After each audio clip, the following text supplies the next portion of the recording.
les mitzvot et l'antidépresseur.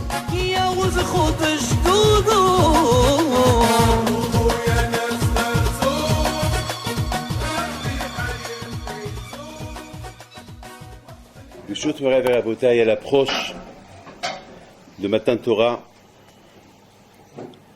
j'ai raccourci un peu mon voyage d'Israël pour être avec vous aujourd'hui. Et on voit que il y a beaucoup de la façon comment on explique tout ce lien de Matan Torah. Malheureusement, aujourd'hui, on vit dans une époque tellement dure et difficile. Vous savez, j'arrive vers Israël maintenant. Voir ce qui se passe là-bas. Bon, c'est avant la Géoula. Hein. Avant que le Mashiach y vienne, on va vivre des époques dures. Des époques très très dures, des époques peut-être vous n'avez pas beaucoup à craindre. Mais pour nos enfants et les petits-enfants, ça va être très dur pour eux de vivre cette vie elle commence aujourd'hui à se développer de plus en plus. Comment nos enfants ils vont voir 2 hommes mariés? Comment nos enfants ils vont voir 2 femmes mariées? Comment nos enfants ils vont voir Hachim Ishmor, des femmes qui vont au kotel prier avec des tchilines, comme ce qui se passe aujourd'hui? Comment nos femmes, comment nos enfants ils vont voir Hachim Ishmor, surtout hier soir, après le shiur que j'ai fait à Ashdod, je vois des parents qui viennent chez moi avec des enfants. Ils me disent, Rabbi David, le bracha pour que ces enfants, ils seront des bohayalim de Hakadosh Baruch Hu. Déjà de maintenant, ils sont déjà perturbés, ils sont déjà traumatisés de leur avenir. Qu'est-ce qu'ils vont devenir un jour? Alors je suis en train de... Mais j'ai jamais été peiné, et j'ai jamais souffert la souffrance de Hakadosh Baruch Hu comme ces derniers temps. Avec tout ce que j'entends. Par exemple, Shabbat matin. J'ai fait un shiur ici, Shabbat matin, sur Ben Ish Chai. Il y a un monsieur que je connais très bien. Un monsieur que chaque fois, il vient chaque Shabbat matin. Un monsieur heureux, très heureux, très heureux. Et je vois que le pauvre, son dos était pris. Était malheureux, malade. Je lui dis, qu'est-ce qui est arrivé, toi? Il me dit, personne ne peut me comprendre. Personne ne peut me comprendre. C'est fini. Je ne sais pas pourquoi je suis venu dans ce monde-là. Pour moi, c'est la fin du monde. Je commençais à lui parler. Il m'a dit, vous ne pouvez pas me comprendre. Bon. Après le shiur, j'ai posé la question, qu'est-ce qu'il y a? Il me dit qu'il a une seule fille, qu'elle est à l'école juive et tout. Elle se convertit à notre religion. Et j'ai entendu ça, je suis devenu, je la parole d'honneur, presque je suis, moi, presque je suis évanoui. Alors j'ai écouté ça Shabbat matin. Il n'a pas donné une éducation juive à sa fille, il lui a donné. Mais il lui a pas donné assez. Voilà. Lui-même, il dit, je ne lui ai pas donné assez. J'aurais dû lui donner un peu plus. Et pourtant, il lui a donné. Mais peut-être, il n'y a pas de limite, ce qu'on doit donner. Peut-être il n'y a pas de limite. Peut-être il faut encore plus, et encore plus, et encore plus. C'est tout. Alors, Rabotai, ce matin Torah, que chaque année on reçoit la Torah. Vous avez avec vous ici le petit-fils de Rav Shach, Alav Shalom, Rav Bergman. Lorsque j'étais chez son grand-père, Alav Shalom, Rav Shach, je lui avais posé une petite question. Je lui ai dit, qu'est-ce que vous pensez de le judaïsme aujourd'hui? Et ça, c'était il y a 20 ans. Il me dit, Rabbi David, le judaïsme aujourd'hui, il y a 20 ans, s'il aurait vu aujourd'hui, le monde aujourd'hui, ben, il aurait été choqué. Mais maintenant, il faut renforcer. Je lui dis, comment il faut renforcer? C'est beau à t'entendre, cette phrase, elle est facile. Il faut se renforcer, il faut renforcer. Ah, comment Bémet, il m'a appris une leçon tellement simple, très très simple. Il faut être bête pour ne pas penser à cette recette. Et la recette, elle est simple. Le matin, l'homme, il se lève. Il bouge ses mains. bouge ses yeux, il s'habille, il marche. C'est facile, hein, c'est des phrases faciles. Mais est-ce qu'il pense à une seconde qui lui donne la force de marcher, qui lui donne la force de bouger ses mains, qui lui donne la force de s'habiller, qui lui donne la force de... Je sais pas, est-ce qu'il pense à ça? Non. Alors Rav Shach al-Vachal me dit, justement, c'est ça l'erreur. Pour se renforcer dans la Emouna, ça commence le matin. Alors ce matin, la personne elle s'élève et il dit, ah Baruch Hashem, je bouge mes mains, ah Baruch Hashem, je vois, ah Baruch Hashem, je peux m'habiller, ah Baruch Hashem, je marche. Voilà. Je me rappelle, il a dit la phrase, il m'a dit, oh, le robot, l'homme, il n'est pas un robot. C'est quoi un robot? Un robot, on fait un programme dans le robot et le robot il marche. Et on le programme. Vous savez aujourd'hui, dans les stations nucléaires, aujourd'hui, c'est des robots qui rentrent à l'intérieur, qui allument les machines, qui éteignent les machines, parce que c'est contaminé, il y a la radioactive. C'est des robots. Des robots, c'est eux qui font tout. Alors il me dit, il faut que l'homme, il faut qu'il sache, il n'est pas un robot, que c'est un homme divin, un homme que Hachem il a créé. C'est des phrases faciles, mais est-ce qu'on pense à ça? Le matin, on se lève, on dit modé, oui ou pas? On dit modé. Vous faites modé, j'espère. Qui ne fait pas modé? C'est même l'enfant, modé à l'éléphanera. Mais est-ce qu'il pense au mot modé? Modé, ça veut dire merci. Modé, j'avoue. J'avoue devant toi, Hachem, le bien que tu m'as fait. Est-ce qu'on pense à ça? On dit modé, la tête, modé. Donc la bouteille, c'est aujourd'hui combien, et ça c'est il y a 20 ans, il m'avait dit ça il y a 20 ans. Aujourd'hui, 20 ans plus tard, combien on doit se renforcer chacun à sa façon. Mais la bouteille, mon but aujourd'hui avec vous, c'est d'essayer de comprendre Matan Torah. Ben, demain soir, vous allez tous être là. Vous allez veiller, chacun chez lui. Et, Be'ezat Hashem, mercredi matin, on va recevoir la Torah. On a une conviction, on a une émouna qu'on reçoit la Torah chaque année. Chaque année, on reçoit la Torah. Chaque année, on reçoit la Torah. Alors, à Botaï, Hachamim me dit que c'est comme ça. Maintenant, je veux que chacun il écoute ce que je vais vous dire, parce que c'est un point extraordinaire que je vais vous dire. C'est un point que je remercie Akadosh Baruch Hu qui m'a ouvert la tête pour comprendre ça. Parce qu'a priori, Baruch Hashem, j'ai étudié un peu dans ma vie, un peu des choses, mais quelque chose comme ça, je ne l'ai jamais découvert. Il y a un midrash qui dit comme ça. Kshe'ala Moshe Lamarom. Lorsque Moshe Rabbeinu est monté au ciel pour recevoir la Torah, il a eu un grand problème avec le Malachim. Mali ilo disha beleno. Qu'est-ce qu'il fait ce monsieur avec nous? Qu'est-ce qu'il fait? Pour eux, c'est un monde de Neshamot, c'est un monde spirituel, c'est pas un monde matériel, c'est pas un monde gashmi, c'est un monde des Malachim. Alors, ils voient Moshe Rabbeinu arriver, ils disent, qu'est-ce qu'il fait ce monsieur-là? Maintenant, je vous pose une autre grande question. Est-ce qu'il est rentré avec son corps ou pas? Je n'ai pas encore trouvé aucun livre. Je n'ai pas de réponse à ça. Mais vous allez écouter ma réponse. Est-ce qu'il est rentré avec son corps ou non? Alors, s'il est rentré avec son corps, alors on peut comprendre, ils ont dit, Malilo disha beleno. Qu'est-ce qu'il fait cet être humain avec nous, avec un corps? Je comprends. Mais si, dans l'hypothèse qu'il n'est pas rentré avec son corps, alors pourquoi ils ont dit Malilo disha beleno? C'est quoi cet homme-là parmi nous? Mais maintenant, ce n'est pas ça mes questions. Il y a eu un grand débat entre les Malachim et Moshe Rabbeinu.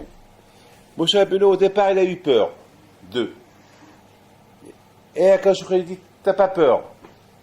Le gars, qu'est-ce qu'il vous dit? Tu vas prends avec tes mains le trône céleste, là où je m'assois, et donne-leur une réponse. N'aie pas peur, je suis avec toi. Très bien. Et voilà, la bataille, elle commence. Une bataille sans merci. Et Moshe Rabbeinu dit au Malachim, est-ce que vous avez les Sarah? Non. Vous êtes mariés? Non. Vous avez un papa? Non. Vous avez une maman? Non. Vous êtes des voleurs? Non. Vous êtes des assassins? Non. Vous étiez en Égypte? Non. Vous étiez des esclaves? Non. Vous étiez chez Paro? Non. Alors, qu'est-ce que vous voulez de la Torah? La Torah, c'est écrit le Tignov, le Tetza, etc., etc., etc. Et soudainement, ils ont été convaincus. Ils ont dit à Moshe Rabbeinu, super Moshe Rabbeinu, ça y est, il dit à Akadosh Baruch Hu, tu peux lui donner. Et soudainement, chacun, il commence à donner à Moshe Rabbeinu des secrets de la Torah. Et non seulement ils ont donné à Moshe Rabbeinu les secrets de la Torah, même le Malach HaMavet, il vient chez Moshe Rabbeinu, il veut être le Malach HaMavet. Il déteste les vivants. S'il peut tuer tout le monde, il l'aurait fait. Il ne peut pas les sentir. Et lui aussi, il pousse les malachim. Moi, j'adore. Moi, j'imagine. J'imagine le malach HaMavet qui essaie de faire place. Et le malachim dit, tu ne vas pas nous contaminer, tu ne vas pas nous approcher. Et lui, il approche. Le malach HaMavet, lui, il approche. Il veut être avec Moshe Rabbeinu. Il approche vers lui. Il dit à Moshe Rabbeinu, il voit parce que Haramim disent que le malach HaMavet, il est plein d'œil. Il est très misof ha'olam va'ad sofo, il a des yeux de partout. Des yeux, il n'y a que des yeux. Des yeux de partout. C'est ça le malach HaMavet. Et Moshe Rabbeinu le regarde, il lui dit, qu'est-ce que tu veux? Il dit, je vais être ton copain. Ton copain, tu veux être mon copain? Alors, comment tu vas être mon copain? Moi aussi j'ai un secret de Torah à te dire. Lequel? Moi je suis l'ange de la mort. Et l'épidémie, j'aime prendre au maximum. Je prends 100, 200, 300, je tue, je suis un assassin. Mais pour m'arrêter, tu fais la kétorette et je m'arrête. Et Moshe Rabbeinu dit, et quoi, tu vas me la prendre? Je dis, je la prends. Toi qui aimes tuer, tu veux devenir mon copain? Ouais, je veux devenir ton copain. Je t'adore. Tu es Moshe Rabbeinu. Et voilà, Moshe Rabbeinu, il apprend. Alita la marom, shavita shivi. Toi, Moshe Rabbeinu, tu es monté au ciel et tu as gagné tout le monde. C'est un midrash super. Ou pas?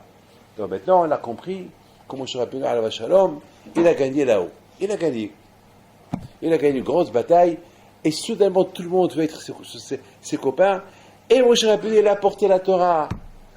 Il a enseigné à Israël. Et voilà, l'histoire est terminée comme ça. Et tout le monde, jusqu'à maintenant, alors maintenant, est-ce que Moshe Rabbeinu est rentré avec son corps ou avec son corps, ou avec un neshama? Peu n'importe. On va expliquer plus tard. Voilà.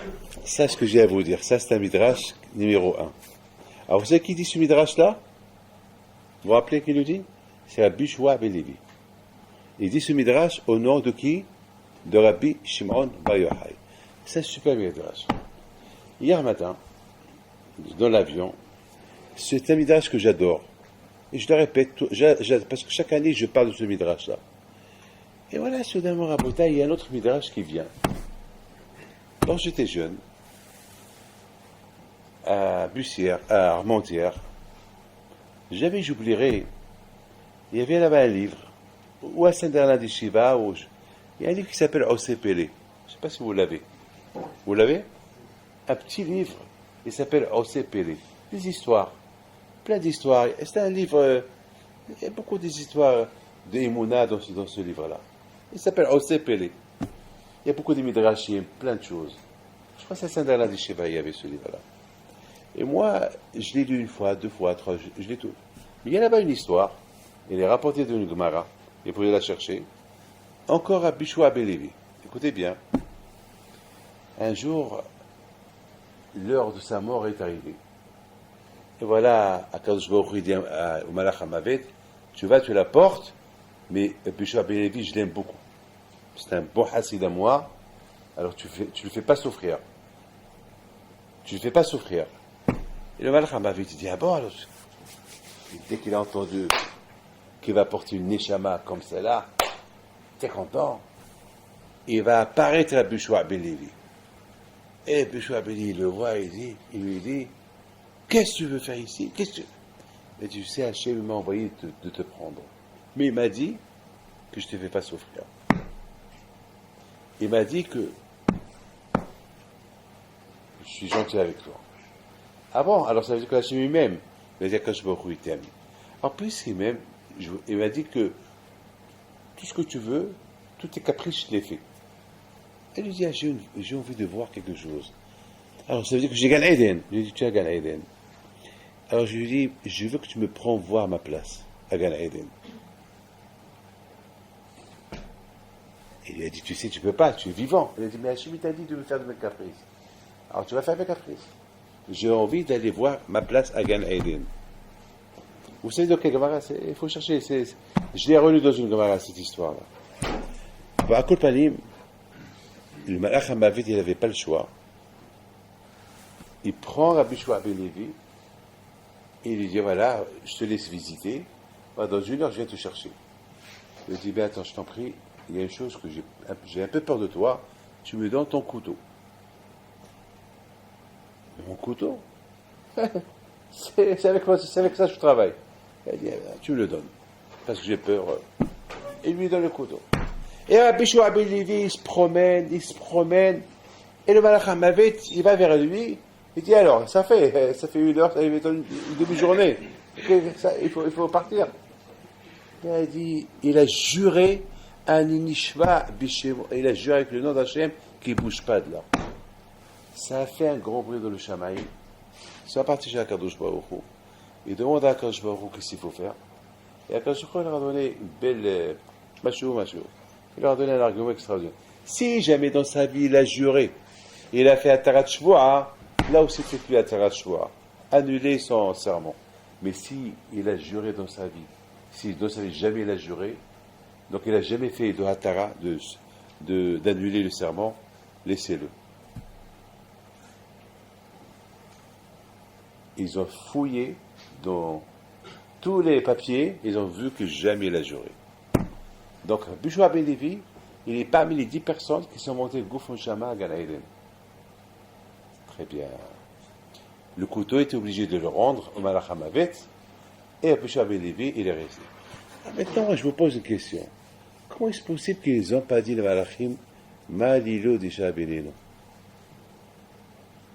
Et puis Shua ben Levi, il visite le Gan Eden, et personne ne dit Malilud Isha Beneno. Lui-même, il a dit que lorsque Moshe Rabbeinu est monté au ciel, ils ont dit Malilud Isha Beneno. Maintenant, est-ce qu'il était avec son corps ou il n'était pas avec son corps? On va comprendre, on va expliquer plus tard. Parce que l'autre monde, c'est un monde, c'est un monde de Nishamot. On raconte sur Rabbi Haim Pinto Alav Shalom. Il y a beaucoup des histoires sur Ba'ashem Tov, beaucoup des histoires sur les grands tzadikim qui faisaient la Aliyat Neshama. Je ne sais pas si vous êtes au courant de ça ou pas. Vous savez quoi Aliyat Neshama? Ça veut dire lorsqu'ils font Nakdishach ou Keter, Keter itenu lecha, Hashem Elokeinu. Les vrais tzadikim, ils font Aliyat Neshama, ils font Keter Bashamayim. Même le Gaon de Vilna, il faisait ça. C'est connu. Très connu. Aujourd'hui, il n'y a pas. Je ne sais pas. J'ai malheureusement envie dans un monde terrible, un monde, même si on veut devenir, on ne devient pas. Ses yeux, ils sont tellement sales, ils voient, je vous donne la parole d'honneur. J'arrive d'Israël, voilà, je me lève, j'étais assis de ma place, j'ai passé 5 heures, bien, j'ai préparé un shiur que je dois faire ce soir. Et voilà, je me lève pour partir à Shemishmor, et en se levant, même si je ne veux pas, c'est pas de ma faute, alors il faut que je sois aveugle. Il y a quelqu'un qui était en train de voir un magazine tellement sale. Je disais, Hachem, pourquoi? Et quand est-ce qu'il a ouvert? Au moment que je me suis levé, il a ouvert. Pourquoi? Il était gentil pendant 5 heures, il a fallu que moi je me lève pour aller me laver les mains. Et ce monsieur-là, il prend le livre, il l'ouvre, pour que moi je vois. J'ai pas cherché à voir, mais tu te lèves, tu marches, tu es obligé de voir. Pourquoi? Mais malheureusement, c'est ça le monde où on vit. Le monde où on vit, c'est le monde d'initiaute. Le monde d'initiaute, le monde de la souffrance. C'est un monde dur. On veut être, et c'est dur de l'être. C'est très dur de l'être. Donc à Boutaï, il y a quelque chose qu'on va essayer de comprendre. Maintenant, j'arrive à Yitro. C'est écrit dans la Torah, Vaishma Yitro. Qu'est-ce que Yitro il a entendu? Deux choses. Il a entendu Ka'atzem Souf. Il y a ceux qui disent qu'il a entendu Matan Torah. Et il a entendu Amalek. La guerre de Amalek, que les Juifs, ils ont fait la guerre avec Amalek et ils ont gagné la guerre. Il a entendu que la mer s'est coupée. Et les Juifs, ils ont traversé. Alors, la question se pose. Yitro, tu es un homme intelligent. C'est ça qui t'a amené à devenir juif? Parce que tu as entendu qu'Atzem Souf et tous les miracles que Hachem a fait en Égypte. C'est pas assez pour toi? Tous ces grands nissim et niflaot qu'il y avait en Égypte. Dam, Tzfadeya, Kinim, Arov, Dever, She'in, Barad, Arbe, Hosher, Makat, Bechorot. Et Hachem il a apparu. Et Paro, il a fait Teshuvah. Mais tout ça, c'est pas assez. Ka'atzem Souf, peut-être que Ka'atzem Souf, c'est un grand nez. Mais quand même, d'après Vaishma, il a entendu ça et la guerre de Amalek. Mais c'est quoi cette guerre de Amalek? Eh ben, un petit chevet, un petit tribu, quelques centaines de soldats Amalekim, ils ont fait la guerre et Yeshua les a tués.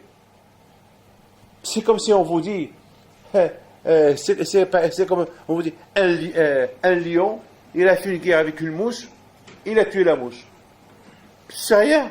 Am Israël, Yeshua, Moshe, ils étaient des malachim, ils étaient 5, 6, 7 millions de personnes. Contre une tribu, ils ont gagné. C'est rien du tout. C'est quoi le Pélé? C'est quoi? C'est rien du tout ça. Pour que Yitro, il a entendu que les Juifs, ils ont gagné la guerre de Amalek, ils sont venus.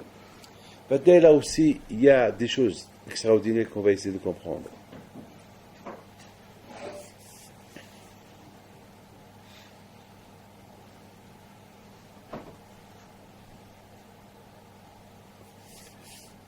Et ici, chez nous, à la Yeshiva, j'ai la permission de vous la raconter. Et je vous la raconte. Il y a quelqu'un qui a fait Teshuvah ici, à la Yeshiva. Je l'ai raconté samedi soir. Après le cours des femmes, il vient me dire, Rabbi David, il faut que je te raconte une histoire. C'est Arik qui me l'a raconté. Vous le connaissez tous. Il m'a dit, ça fait 5 ans que je garde cette histoire, je vous la raconte. Je lui ai dit laquelle? Je lui ai dit, il y a 5 ans, vous êtes parti au Canada. C'était en plein mois de vacances, mois d'août. J'étais seul, je m'ennuyais. Il n'y avait personne, c'était vide. Je vais d'un binyan à l'autre, et je m'ennuyais. Et puis j'ai pensé à acheter un petit truc là, voir un petit film. Après, j'ai commencé à réfléchir, comment je vais acheter un film? Je suis allé à Yeshiva. Je ne peux pas le faire. Mais ce Yetzirah était tellement fort. Le Yetzirah, ceux qui n'étudiaient pas la Torah, le Yetzirah était tellement fort que j'ai décidé de l'acheter. Après, mon cœur me disait, mais tu ne peux pas l'acheter, tu ne peux pas voir. Et si le film il n'est pas bien, et pense. Mais de l'autre côté, je m'ennuie et j'ai rien à faire. Aujourd'hui, on s'ennuie. Qu'est-ce qu'on fait? On prend un livre de Torah. J'arrive pas à dormir. Qu'est-ce que je fais? Je prends un livre de Torah.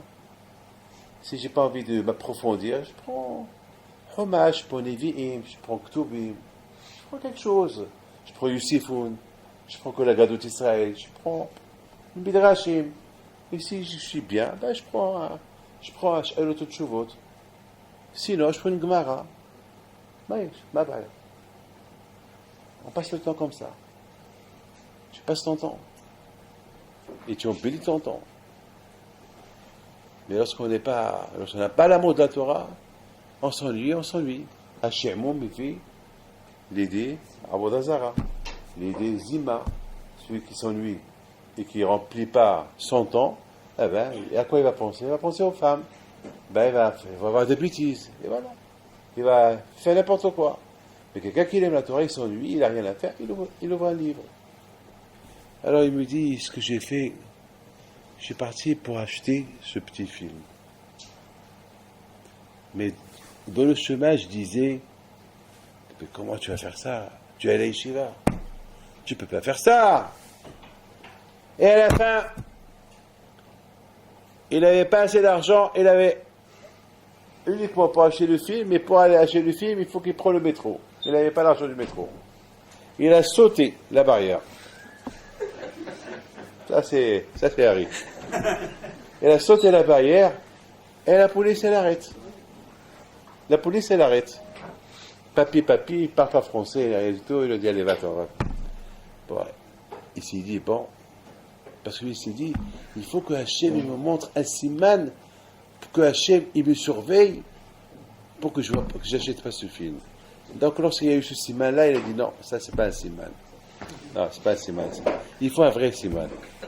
Le siman n'est pas venu, aucun signe n'est venu, Mina Shamaïm. Alors, il arrive au magasin, il se met en face de la porte, je rentre pas, et hop, il franchit la porte. Il franchit la porte et le téléphone qui sonne. Je réponds pas, il répond, il voit le téléphone, il voit qu'il s'affiche Rabbi David Pinto. Je dis quoi? Il m'a dit Rabbi David, je vois que votre nom il s'affiche. Alors qu'est-ce que tu as fait? Il m'a dit j'ai répondu, mais il n'y avait rien. J'ai dit alors, tu veux dire quoi alors? Il m'a dit alors j'ai vu ça, j'ai eu peur. Pour moi c'était un siman de ne pas acheter ce film-là et je ne l'ai pas acheté. Donc je suis resté à la maison, je tremble. Ça fait 4 ans que je tremble. Et voilà, je vous ai raconté. Alors j'ai commencé à réfléchir. Je lui ai dit, Harry, dis-moi. Moi, je sais que je ne t'ai pas appelé. Même si je t'aurais appelé, c'est trop bizarre que je t'appelle à ce moment-là que toi tu demandais un siman mina shamayim, qu'on te donne un siman pour que tu ne l'achètes pas. J'ai dit, mon fils, ça c'est des choses que je ne peux pas t'expliquer, mais tout ce que je peux te dire, c'est que lorsqu'un homme il demande l'aide du ciel, on l'aide. C'est tout ce que je peux te répondre. Il se peut que toi-même dans ta poche, tu as touché, je sais pas, je ne vais pas rentrer dans les détails, mais tout ce que je sais, toi, tu as dit à Hachem, aide-moi, tu as prié pour qu'il t'aide, et tu voulais être siman, on t'a aidé. Ça, Rabota, écoutez bien ce que je vais vous dire. Ça, c'est le kouah de la Torah. Si vous avez le temps, lui vous la raconte, mais il n'y a rien, il y a rien à comprendre dans cette histoire-là. Moi, je dis, il n'y a pas eu ici Ma'asinissim. Il n'y a pas eu de miracle ici. Il y a eu ici une Si'ata Ishmaïa, c'est tout. Comment il est venu cette Si'ata Ishmaïa? Peut-être indirectement, involontairement, il avait le téléphone dans ses mains, et aujourd'hui avec le téléphone, beaucoup de fois sans vouloir, on appuie sur quelqu'un et on tombe sur lui. Voilà, à Colpanim, je ne vais pas rentrer dans les détails. Il se peut, moi-même, je me suis trompé, je l'ai appelé sans savoir pourquoi je l'ai appelé. Après, j'ai dit, non, j'ai pas besoin de lui, j'ai éteint. Peut-être c'est moi qui l'ai appelé, mieux d'ailleurs, sans savoir pourquoi. C'est des choses de Akadosh Baruch Hu. On ne peut pas comprendre Akadosh Baruch Hu ici. Mais tout ça, rabotaille, lorsqu'un homme, il demande l'aide, qu'est-ce qu'il a entendu, Yitro? Yitro, il a entendu que Am Israël, ils arrivent dans la mer, plein de miracles en Égypte, ils arrivent, la mer, elle se coupe pas. Elle se coupe pas. Pourquoi la mer, elle se coupe pas? Parce que la mer, il dit, moi, je ne me coupe pas pour un peuple qui n'étudie pas la Torah. Si vous avez la Torah, je me coupe pour vous, comme Rabbi Pinhas ben Yair. Rabbi Pinhas ben Yair, il a coupé la rivière, il a traversé la rivière, pourquoi? Parce qu'il avait le kouah de la Torah dans ses mains. Alors que dans la mer, même Moshe Rabbeinu, qui était Moshe Rabbeinu, il n'a pas réussi. Il a fallu qu'Akadosh Baruch Hu, il crie à la mer, coupe-toi, ou je te coupe. Là, il a eu peur. C'est ce qu'il a entendu, Yitro. Il a entendu trop que le monde, il a changé de nature. Que le monde, c'est plus le monde qui était avant. Aujourd'hui, le monde, il fonctionne avec la Torah. C'est fini. C'est fini que chacun, Ishaya ben assez. Celui qui veut faire n'importe quoi, il le fait. Non, maintenant le monde, Yitro, il a compris que c'est fini. Il a compris que même la nature, elle n'a pas voulu écouter Moshe Rabbeinu, parce que Moshe, il n'a pas reçu la Torah. C'est ce qu'il a entendu. Donc il a compris une chose, il a compris que je suis en train de perdre mon temps. C'est perdant. Je suis riche, je suis milliardaire, j'ai de l'argent, j'ai tout. Mais c'est pas tout ça que je vais prendre. Tout ça c'est bidon, c'est pas ça. Il manque le écart. Il manque le écart. Être parmi ceux que le monde il tient grâce à eux. Bémet. Et zisrout tiyeh lecha. Quelle route vous pouvez avoir, vous, si dans l'océan dit tel et tel, grâce à lui que le monde y tient. Mais c'est un route. Mais c'est un route. Ou le contraire, ils vont dire sur ce tel et tel, ben, à cause de lui, le monde il va se détruire. Mais quelle route? Mais c'est ce qu'il a compris trop. Il a compris trop que maintenant le monde il tient par la Torah. Et quelle route? Comme que la Gemara dit, chacun il doit dire Olam nibra b'shvili. Le monde a été créé pour moi, c'est pour moi, pas pour toi, pour moi. Donc si c'est le monde il a été créé pour moi, donc je suis responsable du monde. Je dois tout faire pour que le monde se maintienne. Il faut avoir cette idéologie. C'est ce que Yitro il a entendu. Mais de l'autre côté, Yitro il a entendu autre chose.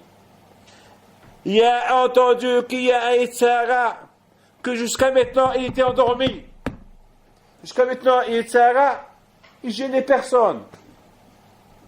Mais depuis que maintenant il y a la Torah, le Yetzirah il s'est réveillé. Il va tout faire pour t'empêcher d'étudier. Même, qu'est-ce qu'il a entendu Yitro? Rafou Yidehem. Les Juifs, ils ont étudié la Torah, mais pas avec acharnement. C'est pas avec Amal. À cause de ça, il est venu Amalek. Yitro, il a compris, il y a deux forces. Il y a maintenant un redémarrage du monde, qu'un monde y tient grâce à la Torah. Et il y a un qui essaye, à Yetzirah, qu'il essaye de faire perdre d'équilibre de ce Kiyuma Olam, en empêchant les gens d'étudier la Torah. Il a commencé à comprendre que maintenant, il y a un but qui a été créé. Il y a un but. Mes amis, est-ce que vous vous êtes posé une question un jour? C'est quoi mon but? La bébête, je vous pose une question. Et ça vous arrive de... C'est quoi? Matachliti be'olam, c'est quoi mon but? C'est quoi mon... Bébête, c'est quelque chose que chacun il doit... Moi, beaucoup de fois, je me la pose. Bah, vous savez, c'est quoi mon but? C'est bien, mon but, se marier, je suis marié. Avoir des enfants. Et le grand-père, je suis grand-père. Avoir une maison, j'ai une maison. Alors, c'est quoi? C'est ça? C'est ça ton but? C'est quoi alors? Quoi d'autre?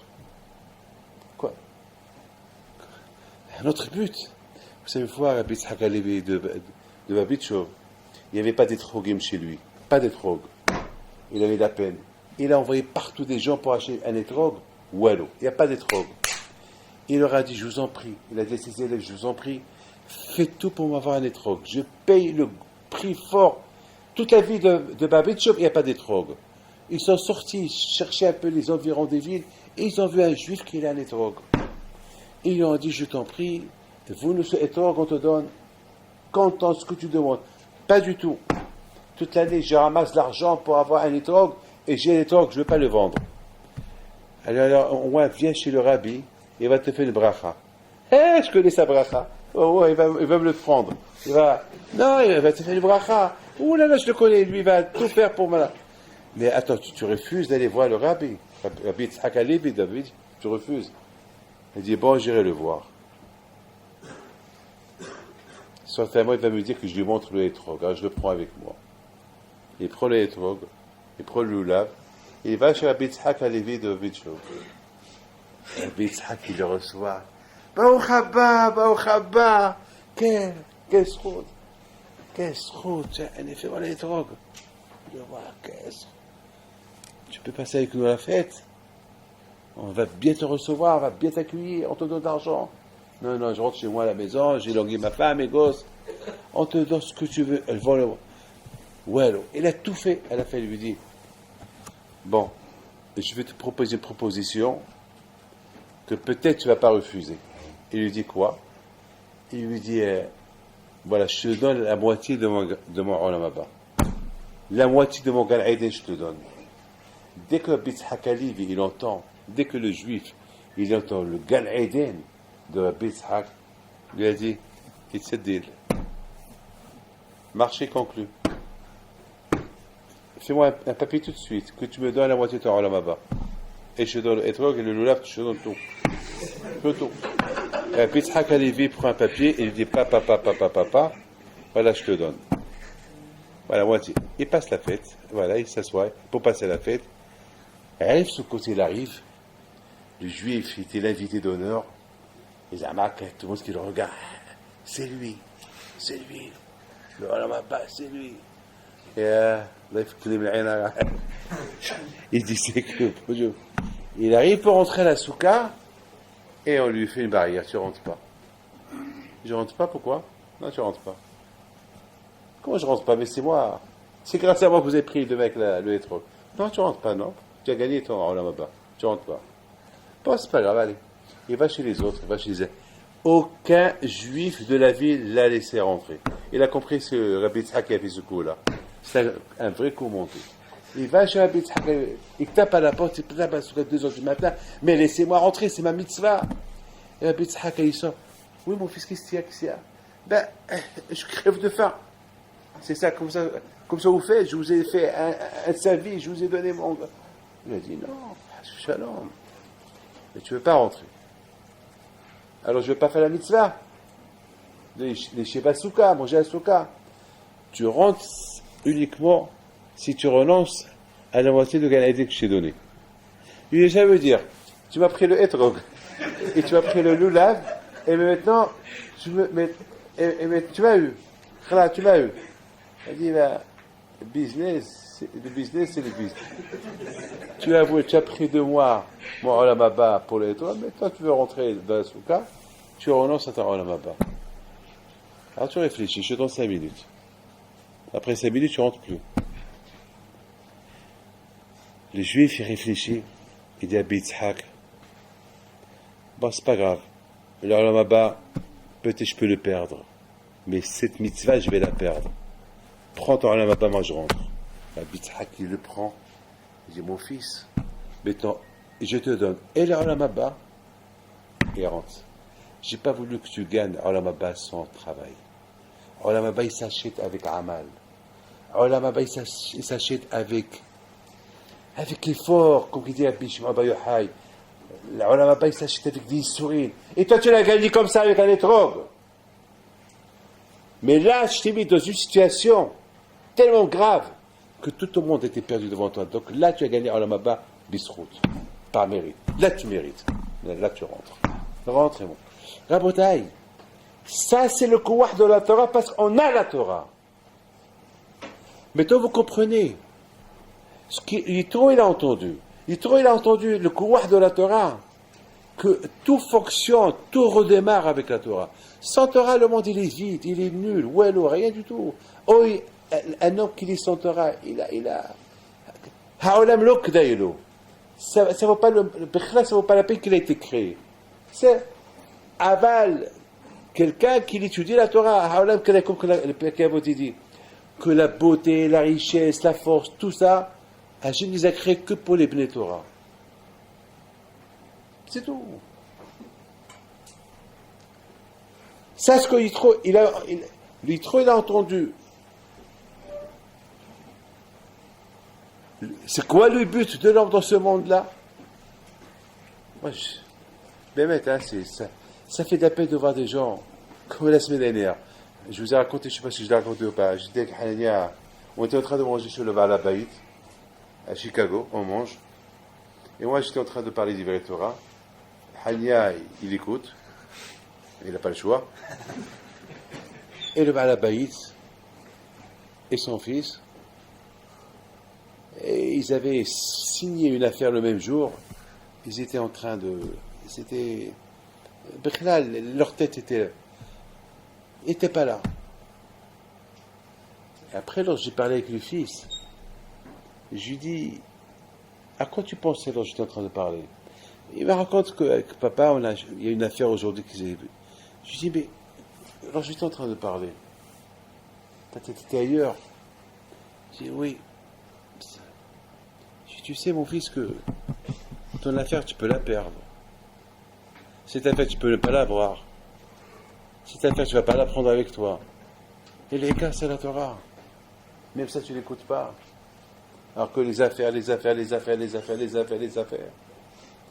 dit, c'est vrai, je m'excuse. C'est vrai, je m'excuse. Voilà, il s'est excusé. C'est vrai, je m'excuse. C'est ce qu'il a entendu, Yitro. Il a entendu comment le Tzara, il banalise la Torah. Il banalise le Emet. Et pourtant, c'est des gens religieux. C'est des gens qui ont le chasse à la maison, qui ont fait la yeshiva et tout. Mais lorsqu'on choisit le monde des affaires, il faut choisir le monde des affaires, mais toujours avoir en priorité la plus belle affaire qui s'appelle les Kartov, la Torah. Mais lorsque on choisit le monde des affaires et que les affaires, c'est eux qui passent en priorité, c'est fini. C'est ce qu'il a entendu Yitro. Il a entendu Yitro que je vais faire avec tout cet argent-là que j'ai. J'ai ramassé. Je ne vais même pas le prendre avec moi, que je vais faire avec. Je vais faire avec. Qu'est-ce que je vais faire avec? C'est ce qu'il a entendu Yitro. Il a entendu Yitro, il a entendu Yitro, que la mère ait dit à Moshe Rabbeinu, Moshe, je ne peux pas me couper pour toi, parce que moi je peux me couper uniquement par des gens qui ont étudié la Torah, qui ont le Kouach de la Torah dans leurs mains, mais toi tu n'as rien encore. T'as un problème, Moshe. Je peux pas t'écouter, tu m'excuses. Même si c'est Hachem qui t'a dit, que Hachem vient me le dire, je ne me coupe pas. Et c'est ce qu'Hachem il a fait. Il a fait le qu'Hachem il a apparu à la mer, et la mer il s'est coupée. C'est ce qu'il a entendu, il trouve. Alors vous avez bien compris, c'est quoi le Kouach? C'est quoi Matin Torah? Écoutez bien ce que je vais vous dire. Matin Torah, c'est après-demain soir, c'est demain soir. Ce demain soir, écoutez, je vous en prie, là j'arrive à un moment très très important pour vous décrire ce qui va se passer demain soir. Ce qui va se passer demain soir exactement, c'est que on arrive devant Akadosh Baruch Hu comme ceux-là comme ces gens-là qui sont arrivés à Kirat Yam Souf, et que voilà, on arrive. Parce que demain soir, Akadosh Baruch Hu, il va donner la Torah. Il va donner la Torah demain soir. Mais maintenant, Rabotai, écoutez bien. Où on arrive demain soir, comme ces Juifs qui ont quitté l'Égypte et qu'ils arrivent devant la mer et que la mer ne peut rien faire pour eux, ou demain soir, on va arriver devant Akadosh Baruch Hu comme Rabbi Pinchas ben Yair. Que toute l'année, on avait la Torah. Pas comme des gens qui étaient en Égypte. Non. On va arriver comme Rabbi Pinchas ben Yair. Tous, on va arriver demain soir avec une force parce qu'on s'est préparé. Parce qu'on a fait Sirata Omer. On s'est préparé de Pessah jusqu'à maintenant pour recevoir la Torah. Et on est comme Rabbi Pinchas ben Yair. On arrive comme Rabbi Pinchas ben Yair. Et que maintenant la Torah, elle est à nous. Hachem, il nous donne la Torah.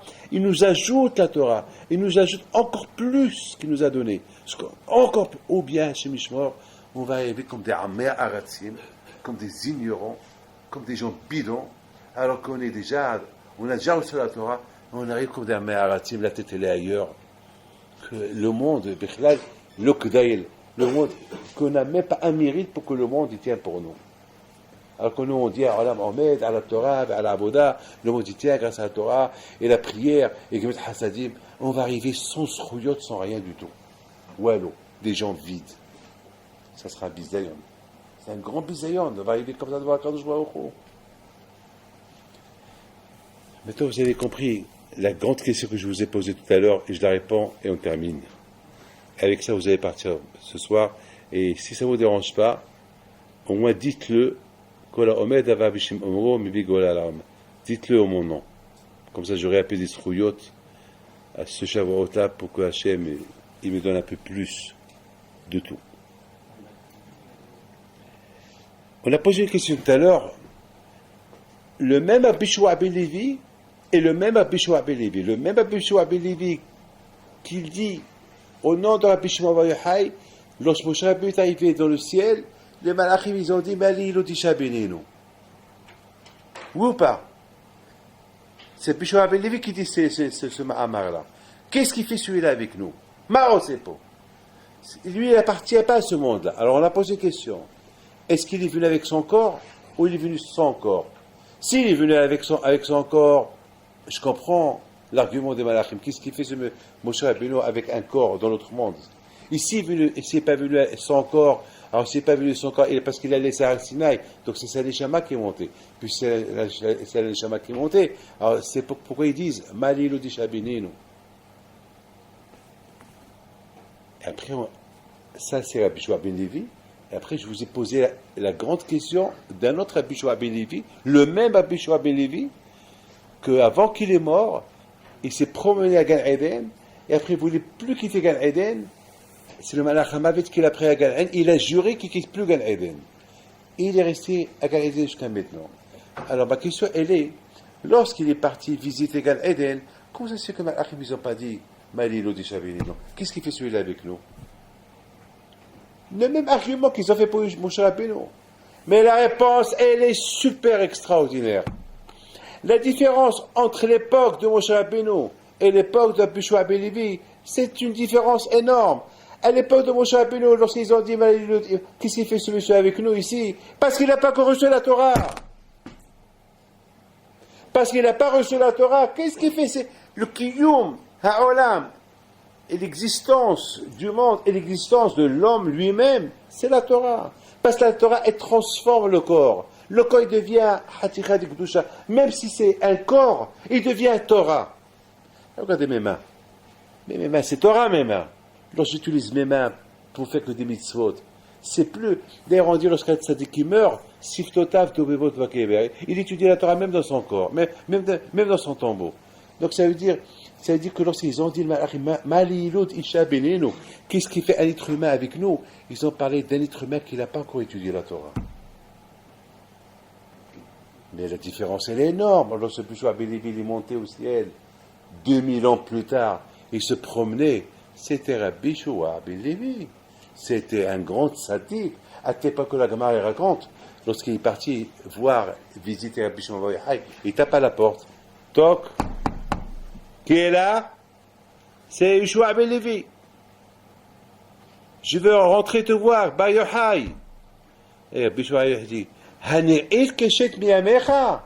Est-ce qu'à ton époque, il y a eu l'arc-en-ciel?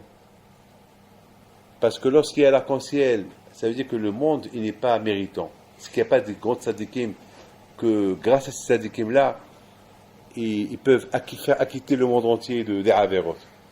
Rabbi Shua ben Levi, il a réfléchi. Il a dit, oui, il y a eu l'arc-en-ciel dans ma vie. Il a dit, puisqu'il y a eu l'arc-en-ciel dans ta vie, tu ne veux pas rentrer me voir. Et la Gemara, il dit, Vélohi, c'est pas vrai. Vélohi, c'est pas vrai. À l'époque de Rabbi Shua ben Levi, il n'y avait pas eu l'arc-en-ciel. Alors pourquoi il a menti? Il n'a pas voulu Zamak. Il n'a pas voulu faire la gava. Il n'a pas voulu se lancer des fleurs. La folie, ça. Même dans notre monde, Olam Emet, il y a la gava. Ah oui ou pas? C'est quoi dans notre monde? C'est Olam Emet, quelle gava? Malgré tout. Parce que le fait qu'il était encore avec son corps, ce corps-là, il est encore matériel. On ne joue pas à Olam Haba avec des choses comme ça. Et Rabbi Shua ben Levi, il est resté à Gan Eden. Ça veut dire, Rabotai, le kouah de la Torah, il change. Vous savez, une fois, Rabbi Haim Pinto, mon grand-père, Alav Shalom, Alav Shalom, ça c'est mon oncle qui me l'a raconté. Et il y avait Rabbi Haim Pinto, il avait toujours l'habitude d'acheter la viande chez quelqu'un. Chez quelqu'un, il y avait son boucher à lui. C'était lui qui préparait toujours la viande. Mais même Saouda, ma grand-mère, elle n'a pas eu le temps, elle a été chez un autre. Elle apporte la viande, la soupe à Rabbi Haim Pinto, Erev Shabbat.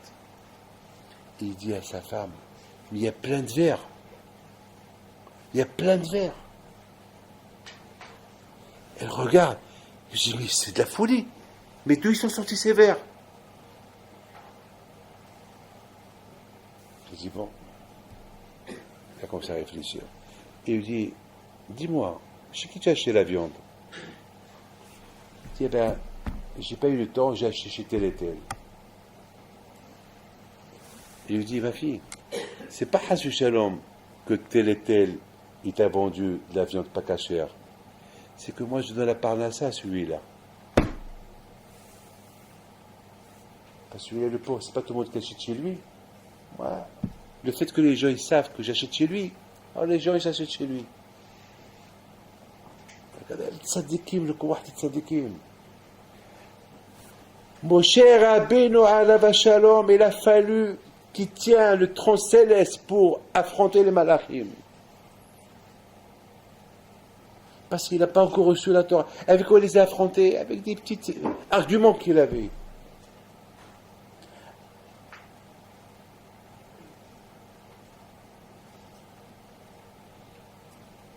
Moshe Rabbeinu alav shalom, lorsque les malachim, ils ont vu comment Akadosh Baruch Hu, il aime Moshe Rabbeinu. Chacun, il voulait être son ami. Il lui a tout appris. Pourquoi? Parce que de toutes les façons, s'ils ne vont pas lui apprendre, c'est Hachem qui va lui apprendre. Je vous pose une question, je vous en prie. Pourquoi Moshe Rabbeinu leur a demandé des secrets de la Torah? Pourquoi il n'a pas demandé à Akadosh Baruch Hu les secrets de la Torah? Moi, David Pindo, si j'étais Moshe Rabbeinu, pourquoi je vais apprendre des malachim, les secrets, la kétorée de Malacham Aved? Que Akadosh Baruch Hu me l'apprend. Moshe Rabbeinu alita ala marom shavita shivi. Il n'a pas, parce que chaque malach il avait un pasouk, chaque malach il avait une lettre, la Torah, chaque malach, Moshe Rabbeinu il a récolté tout. Ah, bel homme, il a tout récolté. Alita ala marom shavita shivi. Il les a laissés sans rien. Torah le Beshamayim. La Torah elle n'est plus là-haut, elle est là. Il n'y a aucun malach qui peut dire je détiens encore quelque chose. Et tu ne détiens rien du tout. Moshe Rabbeinu a tout récupéré, il a tout ramené ici. La Torah Monahat Bekri Zavit sur la raison à Rabotai. Chacun de nous, il a une chouva de matin Torah. Chacun de nous, il a une chouva de s'arracher la Torah, de l'étudier, de l'aimer, de la chérir, et de l'embrasser, et de l'enlacer, et de la sentir, et de la concevoir, et de la sentir comme une vraie matana, un cadeau de Hakadosh Baruch Hu. Regardez la beauté, le kouah de Rabbi Pinchas ben Yair et Rabbi Shua ben Levi qui est monté là-haut. Maintenant, est-ce que Rabbi Pinchas ben Yair et Rabbi Shua ben Levi est monté avec son corps ou son corps, ou Moshe Rabbeinu est monté avec son corps ou son corps? Moi, j'ai une super réponse. Moi, à mon avis, il n'est pas monté avec son corps. Le corps, il est resté quelque part à Sinaï. Et alors, vous allez me poser la question, alors comment ils ont dit Maïli Elodi Shabinenu? Eh bien, parce que cette Neshama, son corps, il attend. Et s'appelle encore Iludisha. Vous savez, lorsque Akadosh Baruch Hu veut juger la Neshama, après 120 ans, la Neshama dit, c'est pas moi qui a fauté. C'est le corps qui a fauté. Akadosh Baruch Hu va aller chez le corps. Toi, tu as fauté. Le corps a dit, c'est pas moi qui a fauté, c'est la Neshama qui a fauté. Qu'est-ce qu'il fait Akadosh Baruch Hu? Il prend le corps et la Neshama, il les met ensemble et leur dit, vous deux, vous avez fauté. C'est ce qu'on appelle le Rishomo. De la Kabbalah, on dit Rishomo. C'est quoi Rishomo? Ça veut dire que cette Neshama, c'est vrai, son corps il est là-bas, mais malachar, ou que le corps et la Neshama ils étaient là-haut, ou bien que la Neshama seule était là-haut et le corps était en bas, mais étant donné que ce corps-là, il appartient à cette Neshama et elle attend, elle est là, le corps est là. Parce que vous savez que dans la Kabbalah on dit que lorsque les tzadikim, il faut allier Neshama, ils la font pas au lit, ils la font debout. Parce que Keter et Nakdija, il se fait debout. Donc ça veut dire que le gouffre, il est debout. Donc, parce que si le corps il est mort, il tombe. Donc, le corps il est debout. Donc, ça veut dire la neshama. Donc, on peut dire là-haut, Mali l'odisha beleno. Qu'est-ce qu'elle fait cette neshama? Elle est partie à ce corps-là. Et tout cela, Rabotai, elle n'a pas étudié. À quoi paye Rabotai le zichut que vous avez? Que demain soir, vous allez arriver demain soir, vous allez arriver. Nos neshamot là-haut, maintenant, je rigole pas. Ça va se passer exactement comme Moshe Rabbeinu. Mali l'odisha beleno. Qu'est-ce qu'il fait ce monsieur-là? Et puis l'histoire va se répéter. Ils sont venus pour ça. Parce que demain soir, on reçoit la Torah. C'est-à-dire que demain soir, on va tous être à Gan Eden. On va recevoir la Torah, notre neshama, il va partir. C'est ça le cours de la Torah. Nous, on est là et notre neshama, il se promet là-bas, et on est là, on étudie, elle se promet là-haut, et elle reçoit, elle aussi, la Torah. Et ils vont dire, mais Ali, l'autre Isha Benino, cette neshama, il appartient à celui-là, c'est là, il appartient à celui-là. Alors, quand je leur réponds, on dit, Kabel ta Torah Bao. Ils sont venus recevoir la Torah, mais ils ne vont pas nous faire des histoires. Ah, très bien. Alors, c'est là que le débat va commencer. Alors, on va lui donner ce hidouche. La Gemara dit, Hachamim, les deux Moussa, ils disent que tous les hidushim de toute l'année, on les reçoit demain soir. Tous les hidushim qu'on va faire toute l'année, on va les recevoir avec Hachem demain soir. C'est la folie. Demain soir et après demain, c'est Dieu. Et les hidushim. C'est ça le pouvoir de la Torah. Donc, Be'ez Hashem, je vous souhaite à vous tous une bonne fête de Shavuot. Vous pouvez rentrer chez vous maintenant, préparez-vous pour la fête. Et Be'ez Hashem, que vous tous, vous allez être zoché, Be'ez Hashem, d'être Mekabel la Torah Kenaratson. Et quand Akash Baruch Hu, il vous donne de Nahat avec vos enfants, et Bisrot Torah Kedusha, Tagava Atkan على الهرب دافيد بيته